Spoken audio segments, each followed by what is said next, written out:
Our second presenter is, if I get this right, Macedonia Alanis. Perfect. Okay.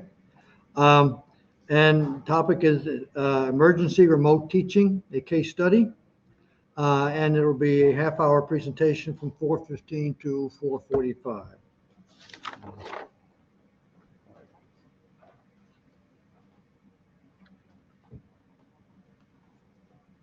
Okay, so now we have slides. Thank you, Professor Christensen. Thank you for those who decided to stay. I'm Macedonio Alanis. I work for Monterrey Tech, Tecnológico de Monterrey. It's a big, large private school in Monterrey, Mexico.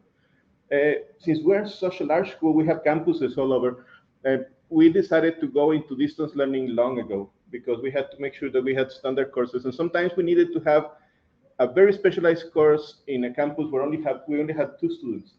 So how do you manage to do that cost effectively? Well, let's hire the top professor in the country, have this person give the course, but this course has to be broadcasted to all the other campuses. So we started very early on doing distance learning. And we've had a lot of experience, and a lot of evolution on distance learning process, and that helped us a lot last 2 years with the COVID thing.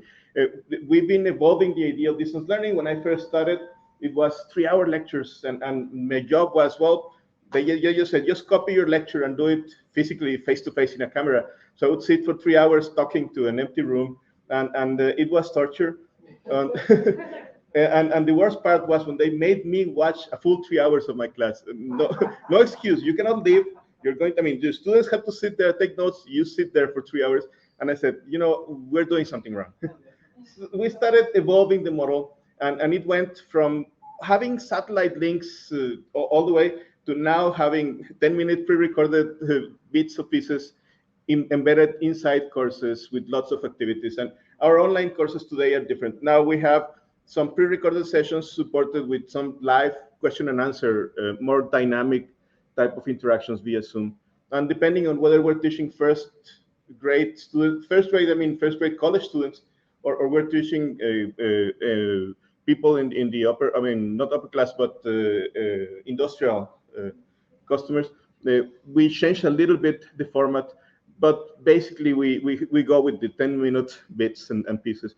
Now, we've been working on developing distance learning, and we're thinking we're doing the creating the learning of the next 20 years. And then COVID came along, and we had to pull out all of the bags of tricks we had, and we had to start using all of the material that we had that we were going to use 20 years from now. And now we have to, what did we learn from those past 2 years, and what can we do for the next, what's the next challenge? What's the next 20 years? The one thing we know is that 2023 is not going to be 2019. It's going to be very different. Education has evolved. There are some tricks from the online learning that we can bring to face-to-face classes. There are some things that we know that have to be done face-to-face, and there are now some things that we know that can only be done online, and there are some advantages. Now, the topic that I'm going to talk about is about the very first part.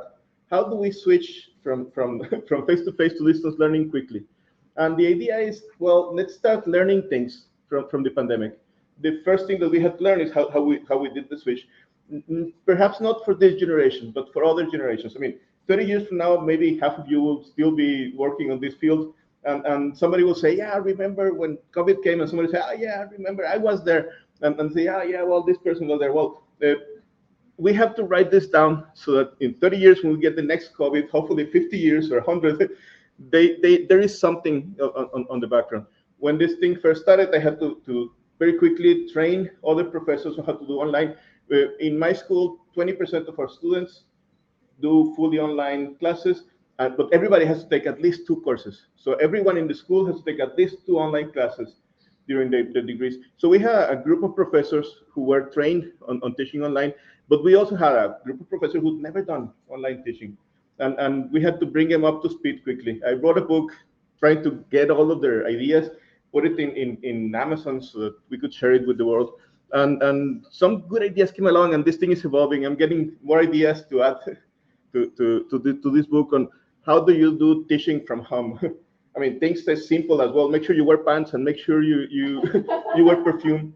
And perfume, well, why do you have to wear perfume to teach online? Well, people won't smell you, but they know that you feel well. It communicates, so it makes a difference. Things like, well, what type of table do you need? What type of lights? Where do you put lights? There are many tricks that people have learned over the last 2 years that we can put in writing and pass along to the next generations. Now, Professor Christensen, I mean, Cheney, it had a quote from 1980 something. I have an even earlier quote. So I went to 1961. This is a quote from President Eisenhower's farewell address to the nation. And this is real. I checked the speech from President Eisenhower, and he says, for every old blackboard, there are now hundreds of new electronic computers. Now, of course, they're not the same computers that we have today, and he was meaning something completely different, but the issues are the same. We're just changing the size and the speed and the number. But yeah, the quote is real. Eisenhower did mention that. Yeah. Now, for every student, we have hundreds of computers. So, okay, so COVID was tragic. We lost, I mean, it was bad for the world, but we have to learn something. We have to pick up the pieces and work from them. And one of those lessons is how do we change? How important is it? How do we prepare? How do we go from normal operations to fully online? Hopefully, we won't need to do that in our generation, but somebody will. And then hopefully, we'll find some of those things that can help us in our day-to-day operations. Now, why was that important? Everybody knows, well, perhaps not the numbers, but the effect. 81% of the world population was affected by school closures. This was at the very early days of COVID. This is data from the United Nations. 1.29 billion learners were at school. 151 countries were affected by COVID. So it did affect everybody. So we had to switch to what we call emergency remote teaching. Suddenly we have to close the schools and we have to start doing something else. And the term is not mine. It says it's a temporary shift of instruction delivery to an alternate delivery model due to crisis circumstances. So it's basically we have to switch quickly. So and we have no choice. Now, this is not the first time we have to do that. Although for many people it was their first experience, this has happened before. In 2003, the SARS epidemic affected mainly China and Hong Kong. And they found a way out by doing some TV programs and creating an online site so people could share some information. In 2014, the Ebola virus, it was Liberia and Sierra Leone, and they started doing some training for distance learning, and some students that didn't have the technology were involved later in an accelerated program. So the people who couldn't go to school during the pandemic were going into a speed program to be up to date when the pandemic ended. And that's how they recovered. So again, this is not the first time. Now in Mexico, my school went through a crisis in 2017. There was an earthquake in Mexico City, and the earthquake affected certain parts of the city, but it did affect our campus. Our Mexico City campus lost one of the buildings, so the whole campus was declared unsafe. We had to rebuild it. So in the middle of the semester, we had to switch everyone who was studying in our Mexico City to online and move them to other campuses or move them online. We had some experience online, so we did an emergency online teaching. In this case, we had professors from 16 or 17 different cities going to teach online in this for this particular city. We eventually solved the problem. In a year, the Mexico City campus was rebuilt. Of course, we had to close it later. But a year later, the campus of Mexico City was rebuilt, and the students went back to normal operations. But we've had that experience of having gone through an emergency switch, at least in one of the small campuses. A little bit of Monterrey. We have 33 campuses where ACSB accredited. It's the largest private school in Mexico. It's one of the, I think, Times Higher Education ranks it among the top 100, top 200 schools in the world. At the beginning, we started with satellite transmissions. It was physically a satellite, and we have a limited footprint. Internet wasn't available back in the early 90s. Then we did semi-synchronous web-based classes. Now we have synchronous and asynchronous, everything based on the web. Now, how did the tech responded to COVID? Monterrey decided 2 weeks before everybody went into quarantine that we had the technology and the resources to go into quarantine. And they said, things are not looking very well. Let's go into quarantine earlier. So then they said, let's take 2 weeks, get this thing started, and we'll be back in May. If everything works out fine. Worst case, we finish the semester, and by the end of the summer, we're back in business. So 2 weeks before, they decided to close the school. Um, uh, and then the first week of the emergency remote teaching, 44,000 sessions online took place, 1,000 sessions at the same time. And the result was 95% of those classes operated correctly. We had the technology, we had the resources, we had the people, and the students weren't unhappy. They were actually very satisfied. 64% were indicated satisfaction, 26% neutral, only 10% declared unsatisfaction with this first week. This is, again, before COVID became an emergency, a worldwide emergency, before we had to go fully online, but the school decided to go fully online just to be protective. At the end, during COVID, we had 90,000 plus students, 10,000 plus teachers, and 55,000 plus sessions per week done online via Zoom, mostly using platforms like we had Blackboard and we had Canvas used at the same time. This semester, we came back to normal operations. At the beginning was hybrid. We had physical classes with half the classroom, the other half would stay home. Then with people who want us to stay home and not come to the classroom. So now we're switching back to normal. I mean, we either have normal classes or distance classes. We have no more hybrid. But we're bringing some of the content from the online to the face-to-face. I mean, I have a good collection of videos of pre-recorded things that my students can watch offline about the class, and I can spend the class more on other activities. Now, what did we learn from this emergency effort? Number one, I found four factors that helped us survive the first part. The first one was the school's experience with emergency. This school had a lot of experience. They had been through an emergency before. They knew the steps. They've been practicing that. The other one is experience with distance learning. If the school was very experienced with distance learning, doing the switch did take some effort, but not that much. Third one, availability of technology. All of our students have to take some distance courses, so all of them had access to wideband internet. All of them had access to computers at home. We're a private school, so our students are not limited in resources. They have better computers than we do, if at all. So technology was there, and the commitment. Now, in the technology part, if we had to do was upgrade some of the professors' technology. Some of them had to get better home internet connections. The other thing we realized was that people didn't have good enough chairs at home to work. So we started getting the chairs from school to ship to the professors' houses so they could use a chair to work at home for long times, because it takes you have an office, you have to have an office chair to survive. So we started lending chairs out to professors, so because that was the biggest need that we found on the first week. Now, so those were the four factors that I consider that were very determinant of success when switching to online. Now, what is this emergency? What are the steps of the emergency event? Basically, the first step happens before an emergency, the preparation. Some schools prepare, some schools don't. I found that some schools were in a zone that is prone to hurricanes. So, for instance, they have a program. If we know the hurricane is coming, we can close the school for 2 weeks. We have prepared on how to do that. Some schools are in an earthquake prone zone, so they have some emergency programs. Most schools don't. But if you're preparation, what you do before counts. Then when you declare the emergency is another important point. What happens the first week after you declare the emergency, you have to use the first week to set things up, make sure everything's operating, and then you go to normal operations, and then you switch back to normal operations. Now, you cannot control when you go to an emergency. You can control when you return to normal operation. I mean, you decide when to come back to regular life once the emergency is over, of course. And there are different characteristics and different things that happen in every one of those 5 stages. So before you get an event, make sure you have communication channels, and see, well, what if we don't have internet? What if we don't have a phone number? Well, create a network with your students. Talk to the newspapers, talk to the radio stations to make sure that people know where to look for. So are we going to close schools? Who's going to tell me? Who has the voice? Who has the authority to tell me that the school is going to be closed? And how is that going to be told to me?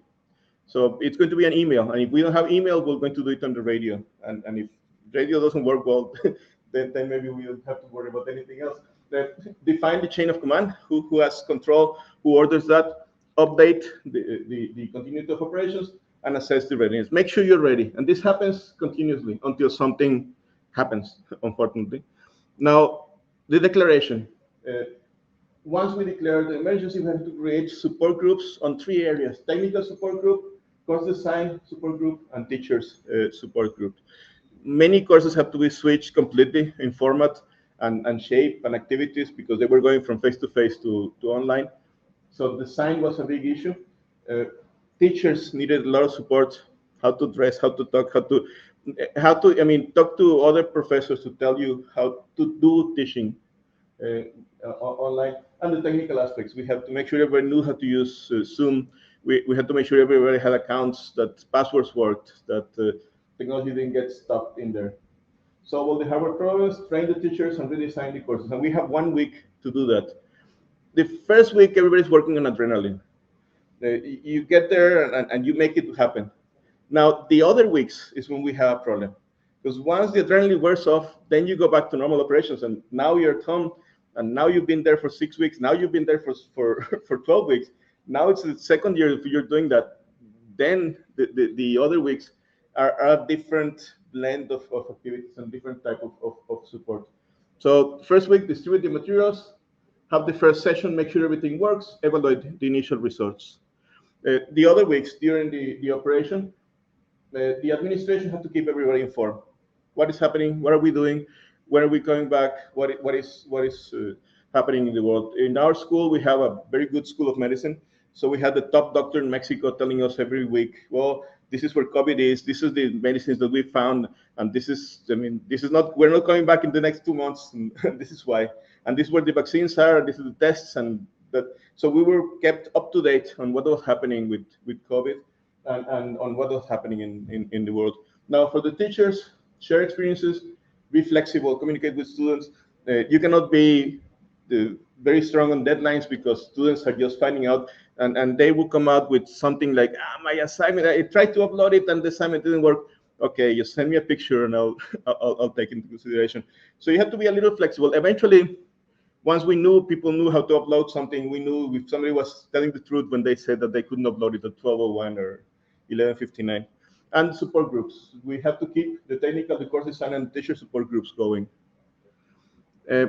Going back to normal. As I said, going to emergency is not a choice. It just happens. Coming back to normal operations is a decision. You have to decide when, and you do that when things are safe. So you wait until things are safe, when the hurricane is over, when the earthquake is finished, when the buildings are reconstructed, when COVID is done or everybody's vaccinated. And so priority number 1 is safety. You define when to return, and you have choices. You can do everybody at once, by school year or by subject.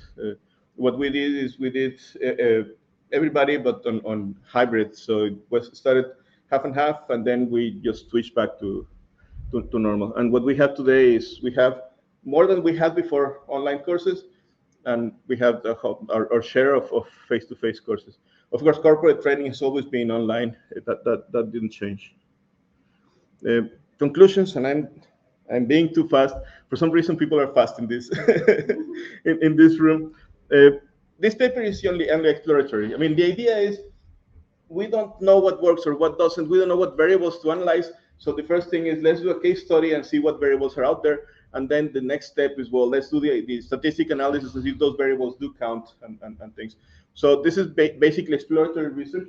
And the objective is to find out what can help us in future emergency declarations. And hopefully this will be documented and be used in 100 years in the next, or 200 years when the next pandemic happens, if ever, or when the next emergency happens.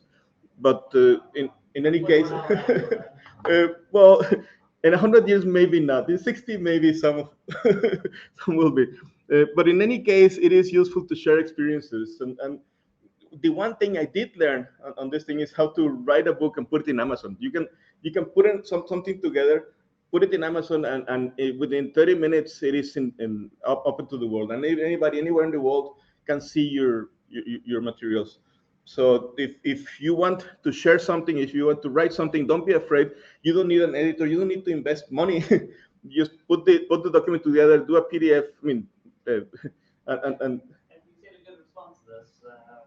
Actually, I did. I did the Spanish version, and it sold pretty well in Mexico. I get statistics of usage, and it sold very well in Mexico. You don't make any money on ebooks. I mean, No, it's just an ebook. So. no, it's a physical book as well. It takes the same effort. Once you have the ebook, you just click something, and you have a physical book, and it can be out there in Amazon. And the English book, I get about once a week somebody buys one copy of that book somewhere in the United States. So that's, for me, it's an excellent result. Now, you don't, if you were to go to publish your own book, you have to guarantee somebody 1,000 copies of your book. That's going to cost you a lot of money. Amazon doesn't charge you anything. So share your experiences, write them down, and the more people that know what's happening, the better they can learn. And I mean, if I learned anything from the pandemic was that I can do this and discovered a new skill that I didn't know I had. So well, if anybody has any ideas that you want me to add to that book, share them with me. This is alanis@tech.mx, or if you want to discuss any further, I'm happy to link this question. Living in the northern part of the states, we close all the time usually for snow. So we're used to having those procedures. Who authorizes it? How's the What is the process? Email, post on website, radio stations, all that is part of that protocol already. So if we exercise that all the time. We use it for other things, gas leaks, water leaks, whatever. Most of the time those are short, 1 day, 2 days off. Yes, sure. But directly applicable, because you gotta exercise that in something like this, you gotta rely on those same, students are gonna be looking for the same, where they're going to be looking for those responses, see what's going on. Yeah, they have to know. They have to find the channels, and we have to have a structure of how to do this.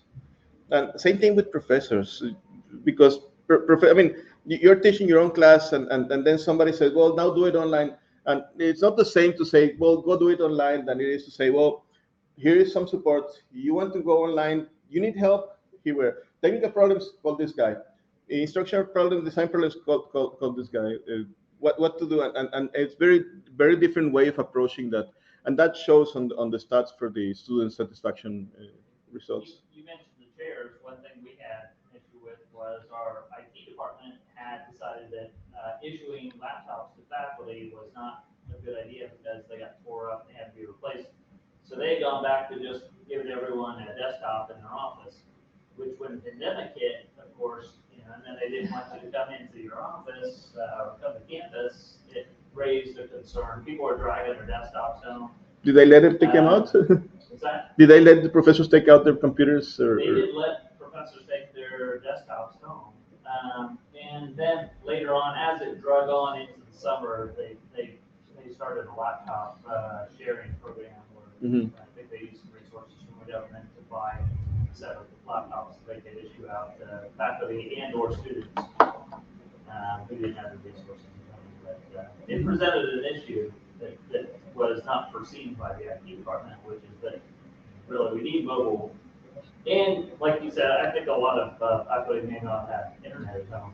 In, just like with students, you might not have necessarily invested in or needed it or relied on it. So, yeah, but do I still have 2 minutes? No, you have the. I'm done. You have one question? Yes. Can you, I probably missed it at the beginning, but can you talk more about your role at the college and what that looked like for you during this transition? Okay, I'm a full professor, and I teach, but I've been teaching online since 1990, 92. I was part of the experimental group that was teaching, but I was teaching one course online, and the other courses were physical. And my e-commerce course, it goes to 600 students every semester in 16 cities. I taught an e-government course for government employees in 9 countries, 1,000 students. So we do have some very massive distance learning courses. And my group, I mean, the group I work with, have been developing the techniques for going online and trying to do a better job of online courses. We have a course factory. We have producers. We have course designers. We have graphical designers. And we have a process designed to bring a course from physical to online within 6 months. And we could have a course in the can 6 months later and be ready to ship. And the group, I mean, I work with the online teaching group, but I teach regular face-to-face classes. Actually, I teach my e-commerce course, I teach it online and I teach it face-to-face. Face-to-face, my rating is 9.4 out of 10. Online is 9.5 out of 10. It's consistently been, and not statistically significant, but consistently online. People who see me on TV think I'm smarter than people who see me face-to-face. Not too much, but maybe you can fool them a little bit for shorter time. but everybody, I mean, I teach physically, but I teach online. You have a question? One of the issues that we've had trying to get faculty to go online is they felt that their, which they're not wrong, they felt that their lectures are intellectual property, essentially. And so, you know, we went through so many hoops of trying to figure out, well, we need to sign some sort of paperwork to make sure that it remains their ownership, you know, that they're not going to get replaced, but, you know, as soon as they put it on on video, that all of a sudden they're going to be replaced. So we wanted to give them that confidence, and it was so hard to get that through our legal department because the university was just so big. I was gonna say, we got had that stopped. discussion earlier, I think. Yes. We have a collective bargaining agreement, Yeah, and in the collective bargaining agreement, it says that if you produce video or audio, you retain rights to it. yeah. So as faculty members, so it's not the university's property, and they That's what can't we- do what they want with it without your permission. My That's what we idea, were trying to do, but the university didn't like that. They were afraid that they would spend all this money producing these Sure, videos and then they would absolutely. leave and go. yeah, but take it with them. my idea is that producing a video is like writing a book.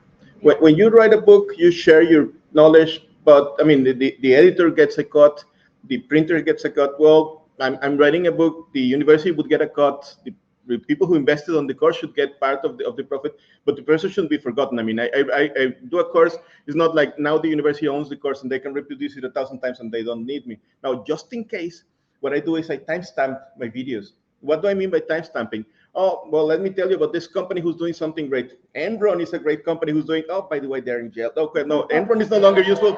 Now, think about Bitcoin. We're making lots of, oh, it lost 8% today. Okay, sorry, it wasn't Bitcoin. Now we're going to talk about, and whoever is up top doing the top most important technology, my topic is technology. So what was the top today, tomorrow might be forgotten. So I do timestamp my videos just to be protective of my intellectual property. But what I've been fighting with my school believes that they own the topics and they can recycle them as many times as they want. And I don't think that they do have that right, although legally they do. So they have to do it this way. My idea is it should be like a book. If they want to recycle it, they can, but they shouldn't forget that I wrote the content and give me a percentage. We'll see who wins. I mean, at the end, they will probably win, but how this ends up. I don't know, I think you're more right than you think. Yeah, I guess it depends on, someone might look into what kind of resources the university It's investing. contributing to the production. Right, like if they really truly do, you know, write a book. Well, if they wrote the book on their university computer Right. during, you know, work Time, hours, yeah. then that changes the whole Yeah. story, so. There That's could be an interesting. argument, Yeah. for the university contributing in some way and Yeah. deserving some kind of. Yeah, but if they do give you the producer, if they write the slides, and if they have a team of people helping you write this material, they may get the right to more than just. Yeah, Yeah, that's pretty uncommon in my experience. I don't know about the rest of you, but we do have we call it the ELC, Electronic Learning Center, and they offer like a sound room, and they'll provide resources for you. But I think if I asked them, can you produce like what you're talking about, they would just kind of look at me. Well, I think I'm running out of time. Thank you very much.